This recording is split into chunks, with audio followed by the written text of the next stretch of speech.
Hello, everyone, and welcome to another installment of the Island Symphony Orchestra's Artists for Artists, a series of virtual masterclasses for amateur musicians and young aspiring musicians.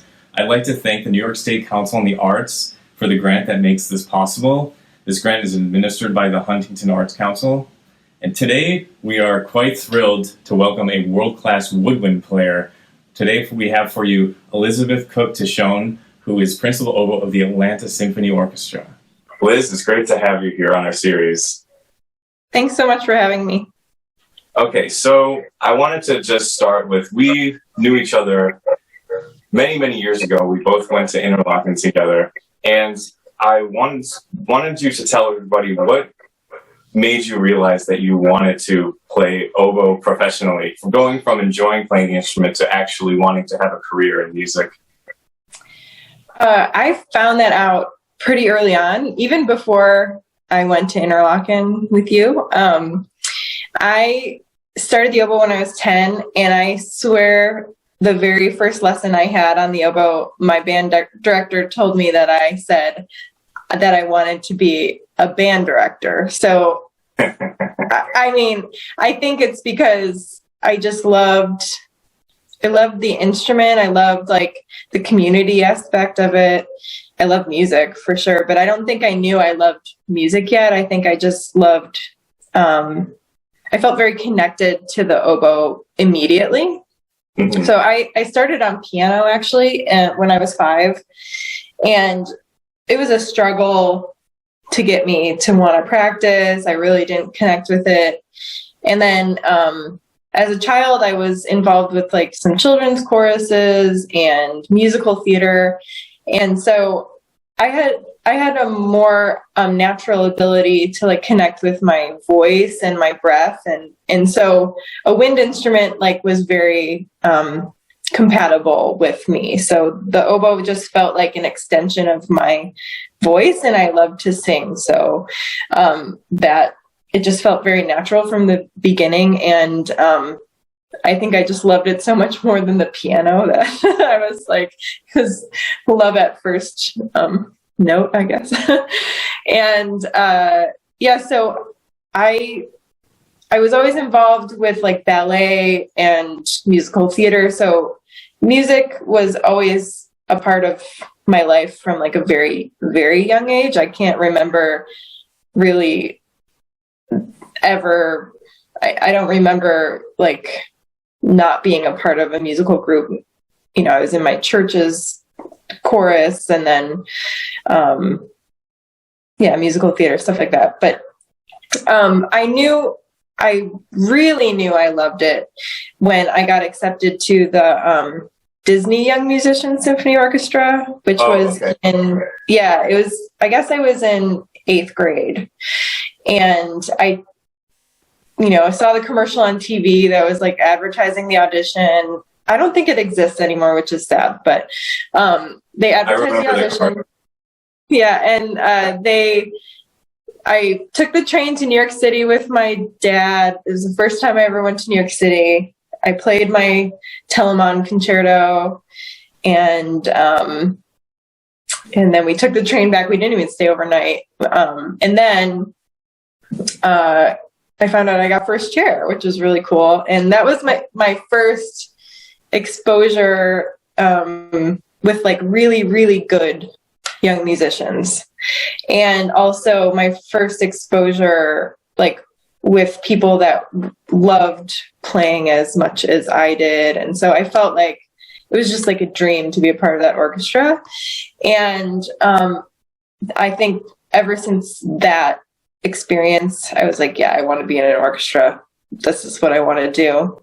Before that experience, I thought I might want to do like musical theater pits and live in New York City and play on Broadway, because I like to double as well. So I play flute and saxophone, and and I was in some jazz bands. So I was like experienced with like different styles, and I really enjoyed that. But I think it was the Disney Orchestra that really solidified my love for orchestral playing. And yeah, that's how it happened. And then it just was like, Interlochen was like another progression forward where you lived and breathed it for Right. the whole year, and it was just so much fun, and the orchestra was great. And then I went to Curtis, and Curtis was incredibly difficult and serious, but I grew so much as a musician there. So yeah, I think that's my trajectory, my story. Okay, wow. Yeah, it's really interesting because Interlaken was I went to the summer camp before I just did my senior year there. And the summer camp at Interlaken for me, I think, was like the Disney orchestra for you. It was the first time I was just surrounded by people that all they thought about was music, whether it's orchestral music, chamber music, and I hung out with some composers there. And then I remember coming back to where we're both from, actually, to Buffalo, south towns of Buffalo. And not that there was anything wrong with my high school there, but I just thought, I need to be back at Interlaken. So I did everything I could, and I was able to get back there for my senior year. So yeah, I know what that experience feels like when suddenly you're just around people and you're like, this is where I want to be. So that's and it's amazing that it happened for you at such an early age. I mean, I like other things, like, and if somehow I couldn't play again, I would like to explore other things, but I don't love anything else, So it was destiny. Yeah. And I also wanted to get to something you said about you naturally took to the instrument. It felt like an extension of your voice. And I may have mentioned that I remember the first time I heard you play, your tone out of the instrument, I was like, wow, I've never heard, let alone any woodwind instrument, but an oboe sound so singing, so vocal, so lyrical, and just so rich. And I'm wondering, was there a time that you really just focused on that sound, and how did you develop that sound? Because it's quite notable. Oh, thanks. I don't know. Vibrato came super naturally to me, I think, because I was a singer, and it's kind of a similar use of the air, like in the way to achieve vibrato. It's like kind of similar. It's not totally the same, but it just kind of came naturally to me. So I just felt like I was singing, and I've always just approached the oboe that way. Like, okay. It's like, Could you talk about a little about how, like you said, the vibrato, let's say, versus singing? Is there any way you would characterize it, what you do with the air to achieve that, maybe compared to how you might when you sing? So I think with the oboe, it's kind of like up in your throat here. And when you sing, it's a little tiny bit lower, but it's still, for me, it still comes like, it's a combination of like lower down in the throat and then like inside your mouth. It's very confusing, but I can feel it when it's happening. Hard to explain. But so I've always enjoyed listening to singers that have incredibly flexible and colorful vibratos, and not vibrato that like overtakes the sound or the tone, or like that's all you can hear. When you hear an opera singer that's like, it's like, right. Oh God, that's all I can hear. I'm not hearing the words or whatever. But I've always been drawn to musicians, and even like pop singers or classic Broadway stars that have like a super flexible, colorful vibrato. And I've always kind of modeled my vibrato after that. Like, for example, I love like Barbra Streisand. I think maybe my favorite. Mm-hmm. I think she has like incredible color and control, but Judy Garland, or Whitney Houston, or people that the vibrato is not all that you hear, and it enhances the phrase. Right. And so that's kind of what I think about it as. Okay, so if I'm understanding correctly, it's kind of like those singers who they have so much control. They can start with a straight tone, and then they can go seamlessly right into it and add it exactly. And that's it's really not an on and off switch. It's like right. It's like you have variation, and you can use it to enhance your phrasing and what you want to say. So that's what I think about. But I think for the oboe in particular, tone has a lot to, I'd say your tone it's like 75% the reed and 25, maybe 15% the oboe, and the rest is like the shape of your head or something. I don't know. But the reed is like the most important part. So if you're an oboist and you want to improve your tone, I suggest learning how to make your own reeds, or find a reed supplier that like you feel has the sound that you want, because that's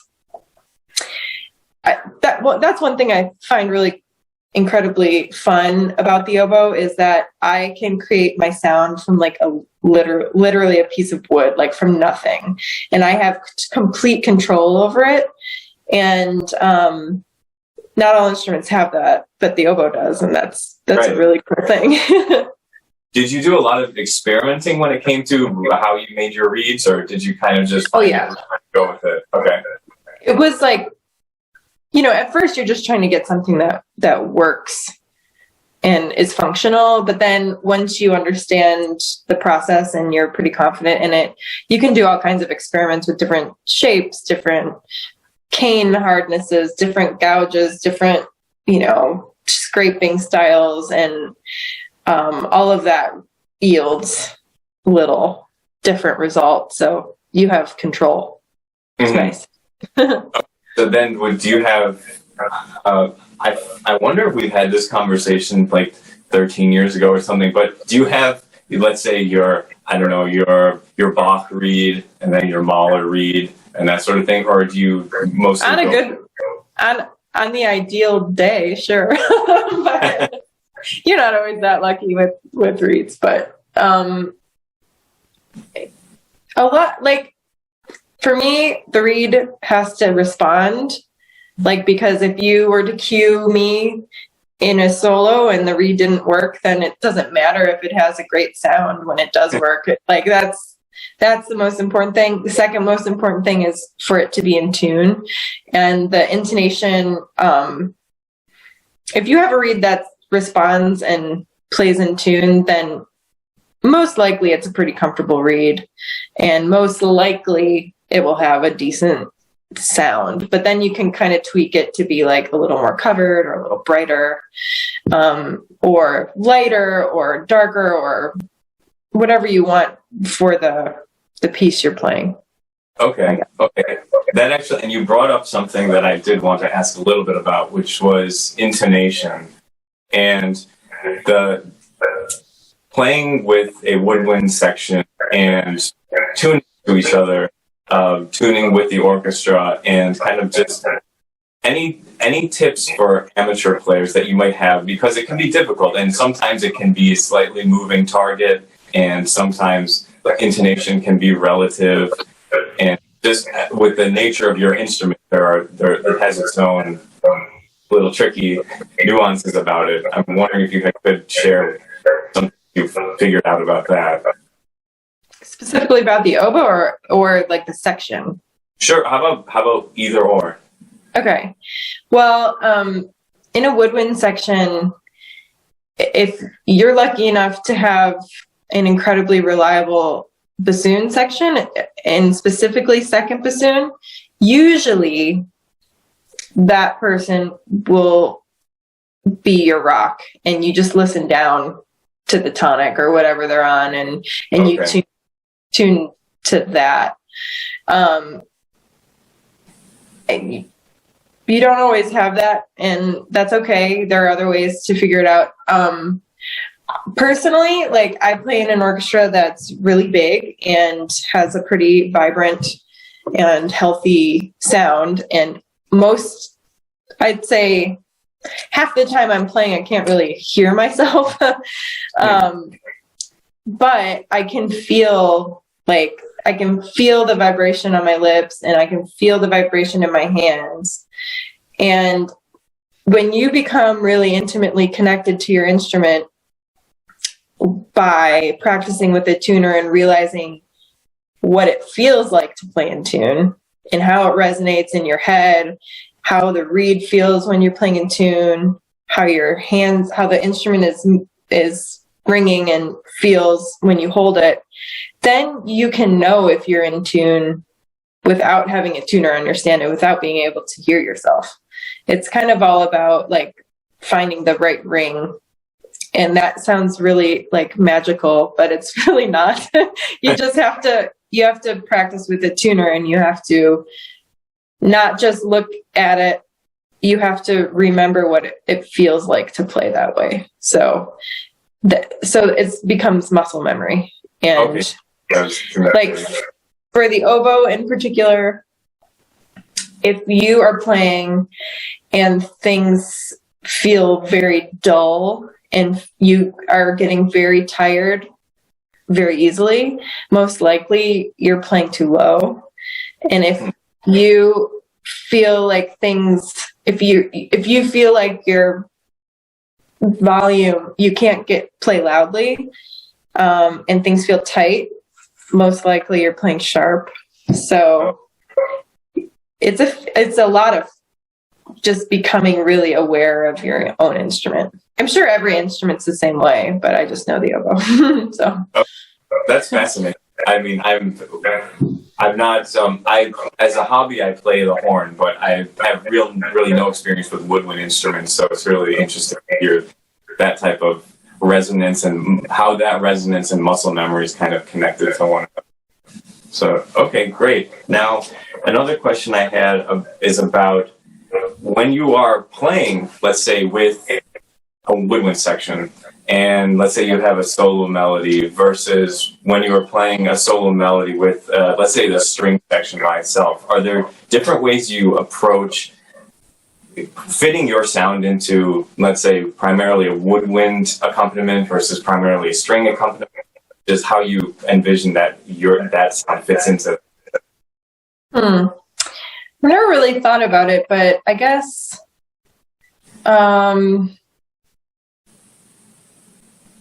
if you're playing, like, I'm just thinking, for example, like the opening of the Brahms Violin Concerto is all accompanied with a wind section. It's all a wind chorale, and the oboe is sitting on top of that for a while, and then the flute joins in, it's the top voice. But and that to me feels like really warm and everyone kind of has a similar timbre, and so I think I would need to stand out a little more if I'm playing with the winds. But if I were playing with the strings and I was the solo line, I think I would just stand out because I'm different. Okay. If that answers your question. I'm not sure if that answered your question. But. No, sure. I guess I got one other thing I wanted to talk about, and when you're talking about your sound fitting in, let's say with the woodwind section, I feel like the most incredible sounding woodwind sections that I hear, it sounds like they're playing chamber music. It just happened to be sitting in the middle of an orchestra, and I'm wondering. Let's take when you started playing with orchestras and then to where you are now. I guess things you may have noticed when you were younger playing with players who weren't as experienced, and then things that the more professional types of group would do kind of naturally that helps that sound really come together better. Are there any things you can kind of... Oh, absolutely. Yeah, I think when I was younger, I always thought...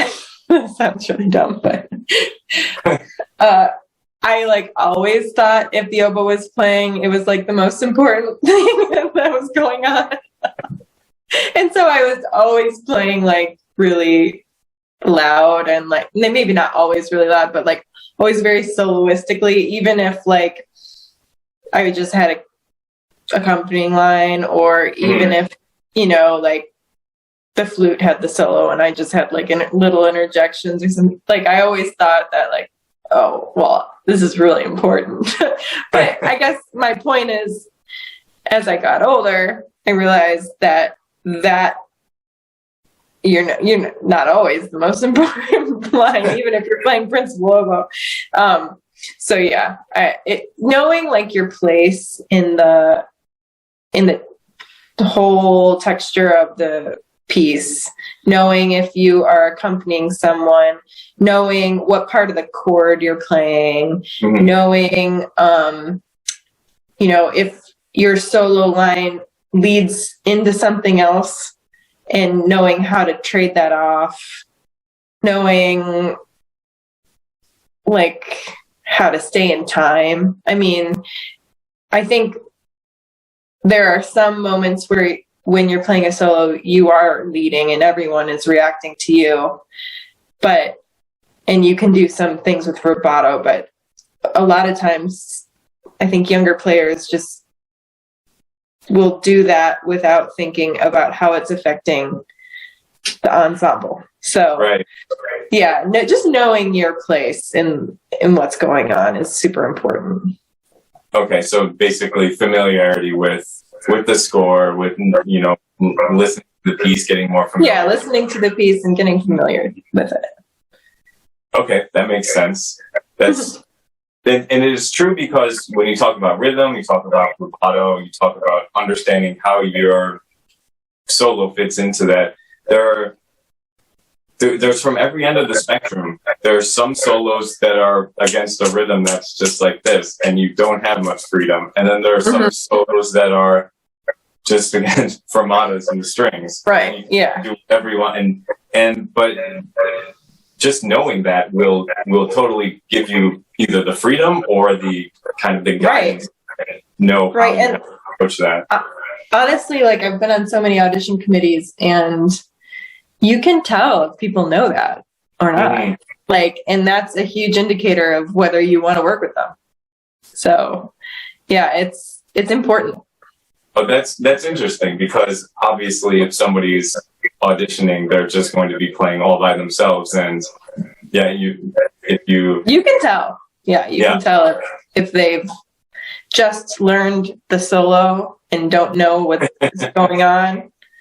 They may be playing it well, but you can tell if they know where they fit in. Yeah. Right.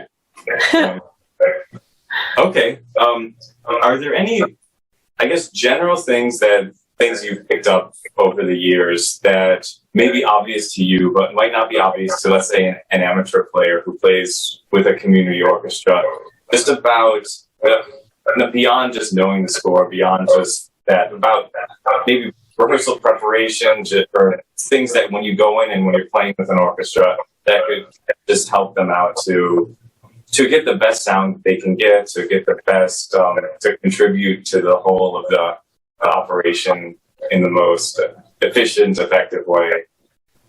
Well, being prepared obviously is hugely important, but also like just general etiquette, I think, and being supportive and understanding of your colleague. Maybe they're having a bad read day or whatever, and how to ask for things like if you want to try some, if you're sitting there playing and you're thinking, oh man, my colleague is so sharp, and you tell them you're really sharp, that's not good. But you can like think about it and say, oh, can we try that? I feel like something's out there. Like, can we just try this phrase? And then like you come at it in a way that's nice and that's really appreciated. And if you are thinking more of collaboration and chamber music, like you said, and not just playing your individual part, then you're going to get a better result. So I think it's important. Etiquette is very important too. Okay. Yeah, I think that does go a long way. And sometimes, like you said, music is its own language. Music is its own, I guess, set of how you want to be professional in certain ways. And it might not be obvious to everybody who doesn't do it for a living. So I think those are knowing how to approach that does really go a long way. And people, like you said, people really appreciate that. Yeah. Yeah, I can say that, like, the woodwind section in Atlanta, we all respect each other, and I hear stories about other orchestras where they all hate each other, and it's because they're very accusatory and somebody feels better than somebody else or whatever. And I can say that we've really cultivated a nice culture that, you want to come into work and you want to make music with these people because everyone is pretty supportive. And, of course, everyone has their moments and days where maybe things don't go their way, and just having that understanding and trust in your colleagues that, okay, it's going to be fine. And if we do have to rehearse something, it's not in a way that makes that person feel bad. It makes them feel like included and welcome and wanting to, make music with everybody. Mm-hmm. That sounds wonderful. And so, well, we've said a lot. We've had interesting things. Now let's hear you play. Would you mind playing the piece that we're going to hear you play? My friend Alex Wasserman and I will be playing Saint-Saëns Sonata for oboe and piano. It's a really beautiful piece. It's the first movement is almost there's almost some Baroque kind of rhythm and the way the piano and oboe play off of each other. And the second movement is incredibly pastoral and lyrical and one of my favorite things to play. And the third movement is just like a rocket. It's really fun and lots of technical prowess from both the piano and the oboe, and it's really fun to play. So I hope you enjoy it.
Welcome back.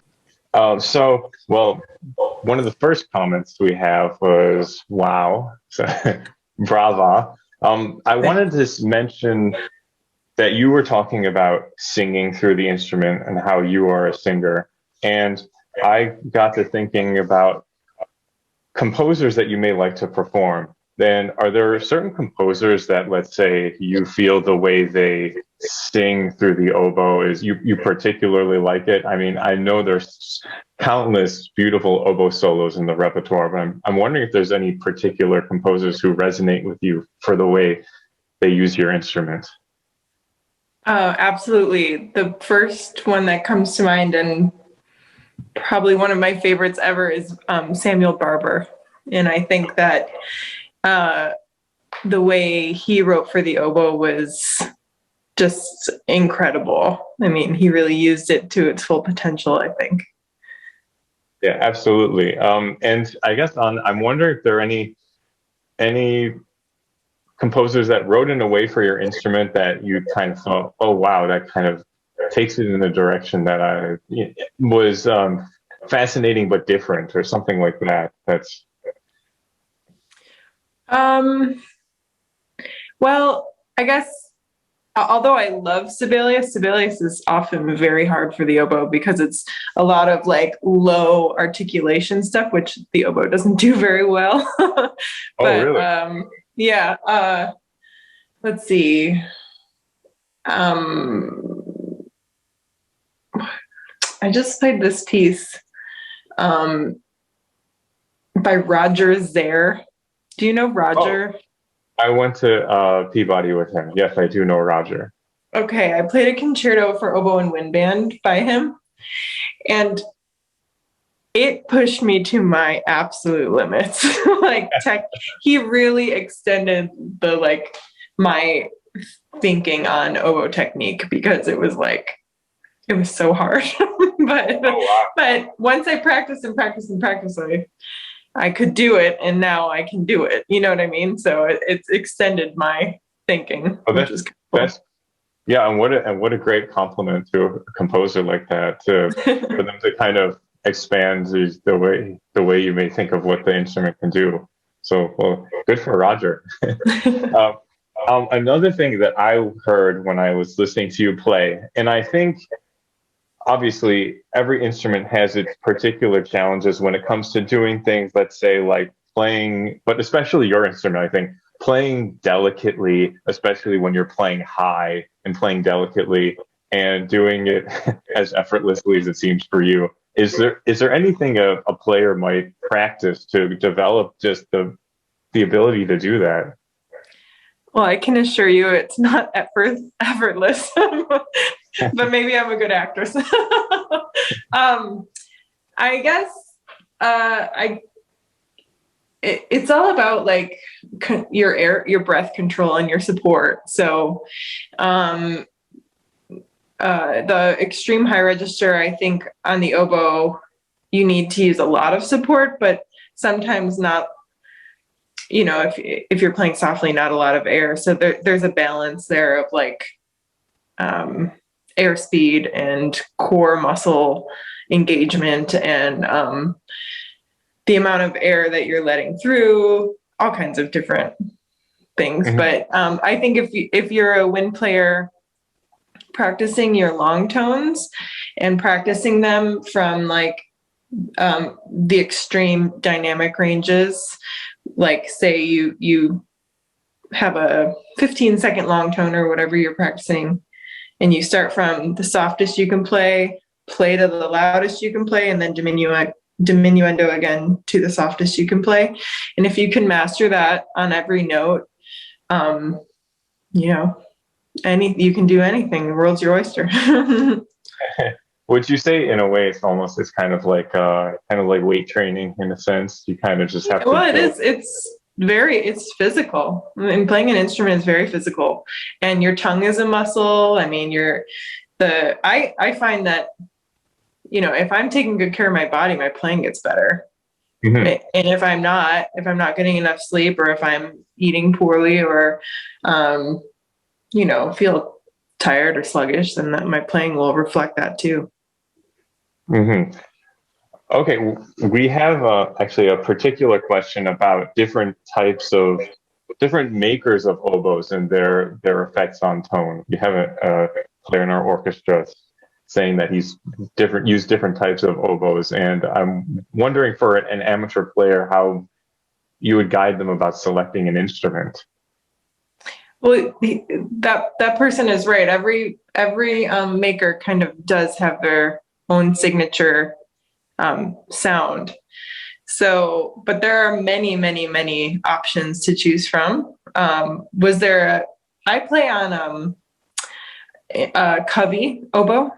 I actually I have two cubbies. The one in the video it's actually brand new. I got it last week, so I'm still kind of learning it. But that one is made out of grenadilla wood. I have another cubby that's made out of Osage orange, which is a much lighter wood in color and in weight and in timbre. And I also have a maple fox, which is even lighter. But I find that, the light woods kind of give a little bit of a sheen and a shimmer to the sound, and actually project quite well in the orchestra because there's a little bit of brightness in the sound and works well. Okay. Yeah. One of our players mentioned, I wouldn't know how to pronounce them, but it looks like Marigot. Marigot? Mm-hmm. Marigot, yeah. And then Lorraine. Yeah, you did great. Thank you. So do you have experience with either of those? Yeah, I played a Lorraine. I played a Lorraine for a long time. I played a Lorraine.